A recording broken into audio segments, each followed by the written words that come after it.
வணக்கம். திருமணமான பெண்கள் சில ஆடை அணிகலன்களை அணிந்தால் கணவனின் ஆயுள் குறையும். கணவனின் ஆயுள் குறையும், பிரச்சனை ஏற்படும், செல்வ செழிப்பு குறையும். சில ஆடை அணிகலன்களை அணியக்கூடாது.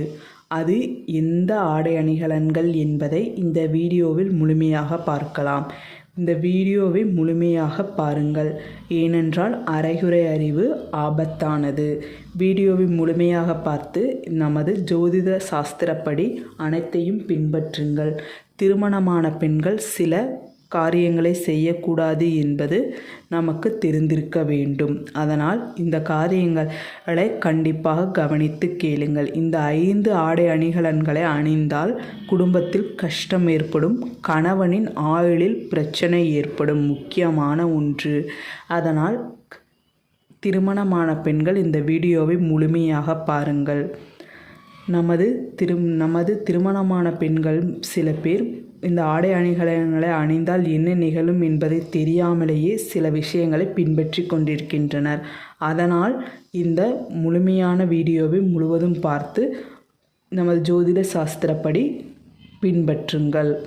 நமது ஜோதிட சாஸ்திரப்படி திருமணமான பெண்கள் கையில் வளையல் அணிவது உண்டு.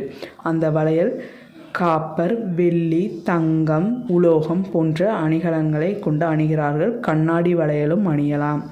அந்த வளையல் கருப்பு நிற வளையலாக இருக்கக்கூடாது. கருப்பு நிறம் என்பது சனி பகவானுக்கு உரியது. கருப்பு நிற வளையலை அணிந்தால் சனி பகவானின் கோபத்திற்கு ஆளாகப்படுவீர்கள். கருப்பு நிற உடைகளையும் அணியக்கூடாது. காலில் கூட கருப்பு நிற செருப்பு அணியக்கூடாது. கருப்பு நிற வளையல், கருப்பு நிற செருப்பு, கருப்பு நிற உடை போன்றவற்றை அணியக்கூடாது திருமணமான பெண்கள் வசதியுற்றவர்களாக இருந்தால் காலில் தங்கம் அணிவது இப்போது வழக்கமாகிவிட்டது. ஆனால் காலில் தங்கம் அணியக்கூடாது. ஜோதிட சாஸ்திரப்படி தங்கம் லக்ஷ்மி தேவியாக வணங்கப்படுகிறது. தங்கத்தை காலில் அணிந்தால் லக்ஷ்மி தேவியின் கோபத்திற்கும் விஷ்ணு பகவானின் கோபத்திற்கும் ஆளாக்கப்படுவீர்கள். அதனால் குபேரலட்சுமியை அவமதிப்பதாகும். காலில் தங்கம் போன்ற பொருட்களை அணியக்கூடாது. மேலும் தங்கம் வெப்பமூட்டும் பொருளாகவும் வெள்ளி குளிர்வூட்டும் பொருளாகவும் மதிக்கப்படுகிறது. வெள்ளி சந்திர பகவானுக்குரியது. வெள்ளி உடலில் அணிவதால் அமைதி ஏற்படும், குளிர்வு ஏற்படும் என்பதால் தான் தங்கத்தை இடுப்பிற்கு மேலும் வெள்ளியை இடுப்பிற்கு கீழும் சமநிலைப்படுத்தி அணிகிறோம்.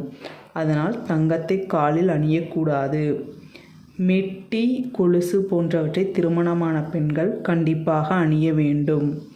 மெட்டி தேய்ந்தால் மகிழ்ச்சி தேயும் என்பது நியதி. மெட்டி தேய விடாமல் பார்த்து கொள்ள வேண்டும். மெட்டி தேய்ந்தால் மாற்றிவிட வேண்டும். திருமணமான பெண்கள் வெள்ளை நிற புடவை அணியக்கூடாது. இப்போது இருக்கும் நாகரிக காலத்தில் வெள்ளை நிறம் அணிவது வழக்கமாகிவிட்டது. வெள்ளை நிற புடவையை திருமணமான பெண்கள் அணியக்கூடாது. குங்குமம் நெற்றியில் எப்போதும் இற்றிருக்க வேண்டும். உங்கள் குங்குமத்தை வேறு ஒரு பெண்ணுக்கு கொடுக்கக்கூடாது. கோயில் போன்ற இடங்களில் கொடுக்கலாம். பட் நெத்தியில் இருக்கும் குங்குமத்தை எடுத்து இன்னொருவருக்கு கொடுக்கக்கூடாது. மங்களசூத்திரம் எப்போதும் அணிந்திருக்க வேண்டும். வேறு யாருக்கும் உங்கள் மங்களசூத்திரத்தை கொடுக்கவும் கூடாது, கழற்றவும் கூடாது. உறங்கும் போதும் குளிக்கும் போதும் மங்களசூத்திரத்தை கழட்டக்கூடாது. மங்களசூத்திரத்தில் தங்கம் மட்டுமே அணிந்திருக்க வேண்டும். இந்த மஞ்சள் கயிற்றில் தங்கம் மட்டுமே கலந்திருக்க வேண்டும். ஊக்கு போன்ற இரும்பு சம்பந்தமான பொருட்கள் அணியக்கூடாது. ஊக்கு மனதை பொறுமை இழக்கச் செய்யும். அதனால் இரும்பு சம்பந்தமான பொருட்கள் பொறுமையை இழக்கச் செய்யும். அதனால் இரும்பு சம்பந்தமான பொருட்களை அணியக்கூடாது. உறங்கும்போது தலைவிரி கோலத்தில் உறங்கக்கூடாது. உறங்கும்போது தலையில் இரும்பு சம்பந்தமான பொருட்களை அணிந்து உறங்கக்கூடாது. உறங்கினால் நிம்மதியான தூக்கம் கிடைக்காது.